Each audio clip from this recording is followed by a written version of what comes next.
Sara Shiva fez um comentário sobre o casamento do jogador Hulk Paraíba com Camila Ângelo, que é sobrinha de sua ex-esposa. Ela sugeriu uma reflexão sobre as consequências das escolhas feitas, destacando a colheita que cada pessoa terá como resultado de suas ações.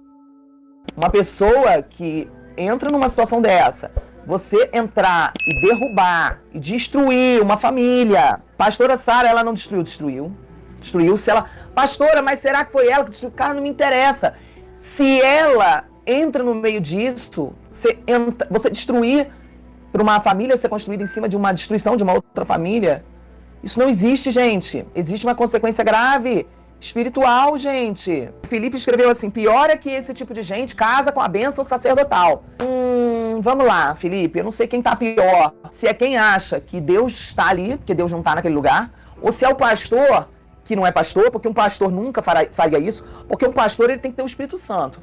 E quem tem o Espírito Santo fala. Nunca um pastor vai achar normal isso. Hoje fiz um post onde eu questionei o seguinte, imaginem um mundo espiritual. Será que eles acham que Deus vai estar numa cerimônia dessa, abençoando uma história dessas? Cadê as pessoas que vão contar para eles? Eu conto ou vocês contam para eles que Deus não entrará nem naquela igreja, nem naquele templo? Deus passa longe dessa cerimônia. Será que eles têm pastores? Não parece. Parece que eles pagaram alguém para fazer o casamento. Porque você sabe que existem pastores que aceitam paga para fazer casamento. Existem pastores que você contrata por dinheiro para fazer casamento. Se é padre ou se é pastor, é um sacerdote? É. O sacerdote, gente, ele sabe que o casamento é um juramento no altar de Deus. O sacerdote, ele sabe que o altar de Deus é um local de perigo de morte. Pois na Bíblia, se uma pessoa entrasse no lugar santo com a vida suja, com pecado, a pessoa morria na hora. Então vamos lá, o cara é sacerdote, seja padre ou pastor, não interessa. Ele sabe que ele não pode brincar com o altar. Ele sabe que o altar é um local de perigo.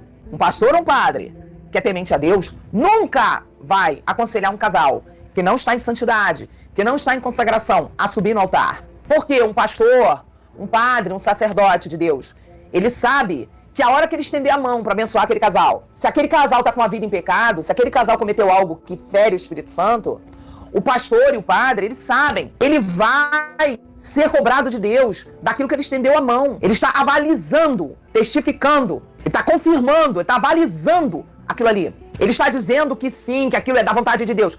O quê? Ninguém vai falar disso não, pastores da igreja brasileira. Ninguém vai falar disso não, ninguém vai comentar isso não. Vamos abrir a nossa boca e comentar. Temos que comentar, tem pessoas de cabecinha fraca que ficam muito influenciadas pelas mídias, pelos artistas, pelos influenciadores, influenciadoras. Vamos nos posicionar para falar o que é correto e o que é errado. Nós não podemos nos calar, igreja. Nós temos que orientar as pessoas. Existe a forma certa de se comportar, de se posicionar, de agir. E nós temos que dizer para as pessoas, queridos, isso está errado. Nunca um padre, nunca um pastor poderia aceitar fazer e celebrar um culto, porque casamento é culto, cerimônia de casamento é culto. E agora eu vou pegar um pouco mais pesado, porque vocês estão achando que eu estou falando coisa pesada? Vocês não viram nada agora que vamos pegar pesado, porque eu acho que eu estou pegando leve ainda, sabe por quê? Porque o nível de ignorância que nós temos hoje, nós temos pessoas hoje na igreja que não sabem absolutamente nada sobre santidade, que não sabem nada sobre santificação. Se você, cristã, seja evangélico ou católico, subir no altar de Deus para celebrar um casamento, seu casamento, e você não estiver em santidade, em consagração, estará em zombaria, em profanação, perfeito.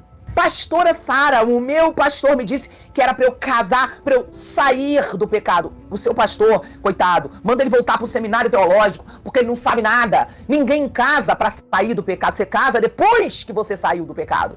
Você casa depois que você se arrependeu do pecado, depois que você consagrou o seu casamento, depois que você se arrependeu de estar em pecado antes do casamento. Se arrependeu, faz um período de consagração e de arrependimento. Caso você não faça isso, quando você entrar na igreja, demônios estarão ali, não o Espírito Santo, rindo, zombando, porque você e a pessoa que você estará entrando na igreja estarão zombando de Deus. Pois Deus não poderá abençoar algo sujo sem o arrependimento. Pastora Sara, então deixa eu entender. Você está brigando com algum casal? Não tem nada pessoal. Não é nada pessoal. O que eu tô falando aqui que fique muito claro. Eu estou falando dos princípios de Deus, santificação. Casamento é o juramento no altar de Deus. Ah, eu não sou de Deus, eu não quero igreja. Tá, então não casa na igreja, casa só no civil. Vai lá só com o juiz de paz e faz seu casamento. Não brinque com o altar de Deus.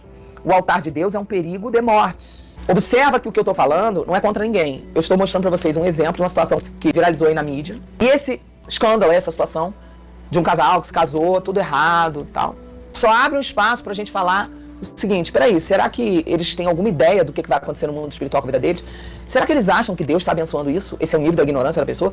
Será que eles têm pastores? Porque quem tem pastor ou padre, o padre é um padre verdadeiro ou pastor verdadeiro? Porque eu não sei que sacerdote é esse. Fala que tá tudo bem, que aceita isso? Que loucura é essa? Alguém tá falando, o dinheiro fala mais alto. Só se for. Agora eu vou pegar um pouco mais pesado, ok? E agora eu vou falar a dura verdade, a verdade que dói no ouvido de muita gente e de muito crente. Tô falando de crente aqui agora, não tô falando de gente do mundo. A verdade dura é essa aqui. Se um casal tiver feito sexo antes do casamento, o correto é o padre ou o pastor não celebrar aquele casamento até que aquele casal apresente um fruto que revele um real e verdadeiro arrependimento. O correto, acompanhar o processo de renúncia, o processo de consagração e de arrependimento, onde há um afastamento completo de corpos entre aquele casal de namorados e de noivos, onde o casal passa ali, no mínimo, 3 meses em total consagração, sem se tocar, sem se beijar, em total arrependimento, para então aquele padre, aquele pastor, celebrar. Pastora Sara, por que o período de 3 meses? Porque foi o período, mais ou menos, que durou entre Isaac e Rebeca, até eles se encontrarem. É um prazo bíblico para um casal se reunir na intimidade sexual. Do servo de Abraão, quando ele encontrou a Rebeca, até ela encontrar Isaac, o prazo é mais ou menos de 3 meses. É um período mais ou menos de 3 meses ali. Então vamos parar para pensar. Por que o casal precisa se consagrar? Porque o arrependimento não é um blá blá blá, não é da boca pra fora, me arrependi. Isso não é arrependimento. Arrependimento é uma atitude. É por isso que eu quero casar em pecado. Mesmo em pecado, eu quero casar pra depois que eu casar, eu não estar mais em pecado. Você não entendeu. Você está casando em pecado, em zombaria diante de Deus. Pois você está casando, carregando para o altar. Deus não vai estar ali. Deus não estará ali. Você não tem o poder de obrigar a Deus a nada. Você não tem o poder de tomar a bênção na marra de Deus. Você não tem o poder de obrigar a Deus a te abençoar. Não é possível que baixe o espírito de mula desse na mente da pessoa. Demônios estarão na igreja. Demônios estarão ao redor do casal. Demônios, não o Espírito Santo. Quem semeia na carne, vai colher da carne. Não pense que uma pessoa que casa em pecado, brincando com o altar de Deus, vai colher alguma coisa boa dentro desse relacionamento. Vai ter um tempo que Satanás vai usar aquilo ali e vai deixar que tudo fique tranquilo por um tempo. Porque Satanás, ele sabe que ele quer usar aquilo para poder semear no coração de outras pessoas ignorantes ou fraquinhas de cabeça. Faz igual, faz igual. Ele vai usar por um tempo. Ele vai usar por um tempo. Ele vai deixar sossegado o casal por um tempo. Mas daqui a pouco a conta chega e quando chega, chega para acabar. Chega para arrebentar com a vida da pessoa. E quando vem de galope a desgraça. A conta vai chegar. Não tem como. O diabo terá direito e legalidade. O diabo, ele não vai perder essa oportunidade se ele tem legalidade na vida de uma pessoa. Ele, sem legalidade, já acusa. Quando ele não tem legalidade na minha vida, na tua, ele já é acusador, já vem acusando a gente. Vem falando coisa da nossa vida. Sem ele ter direito. Imagine quando ele tem. Imagine quando ele tem. Pastora Sara, se esse cara e essa mulher que você falou hoje, sem citar os nomes, se eles se arrependerem e se eles ficarem até afastados por um tempo, realmente se arrependendo, em consagração, Deus abençoaria essa relação, já que essa relação é tão errada como é? Então vamos lá. Agora que você vai entender que o profundo disso aqui é que as pessoas podem até pôr máscara de crente, máscara de cristão, máscara de evangélico, máscara de católico, mas Deus vê o coração e não a máscara. A pessoa pode até fingir pro pastor, pro padre, mas pra Deus a pessoa não finge. Então se a pessoa falar assim, me arrependi, olha pastor, padre, Deus vai abençoar se Deus vê de fato mudança no coração. Aí, então eles se arrependeram.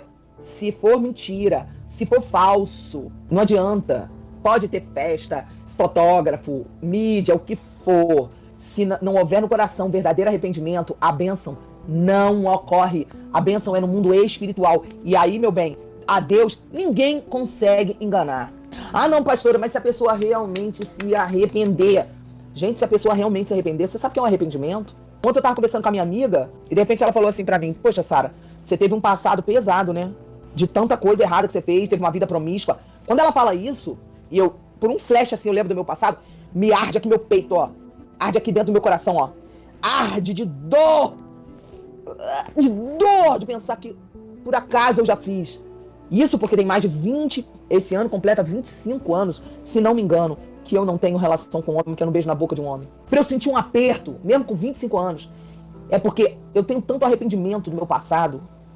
Eu não tenho orgulho, eu não tenho saudade, eu tenho pavor do meu passado. Pavor, dói o arrependimento. É uma dor profunda, é um profundo pesar. É uma coisa que você nunca mais na vida, você não quer nem chegar perto daquilo. Quem se arrepende produz frutos que revelam o arrependimento.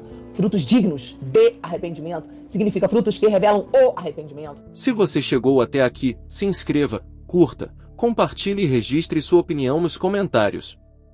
Sua participação é muito importante para continuarmos trazendo reflexões e acontecimentos importantes como estes.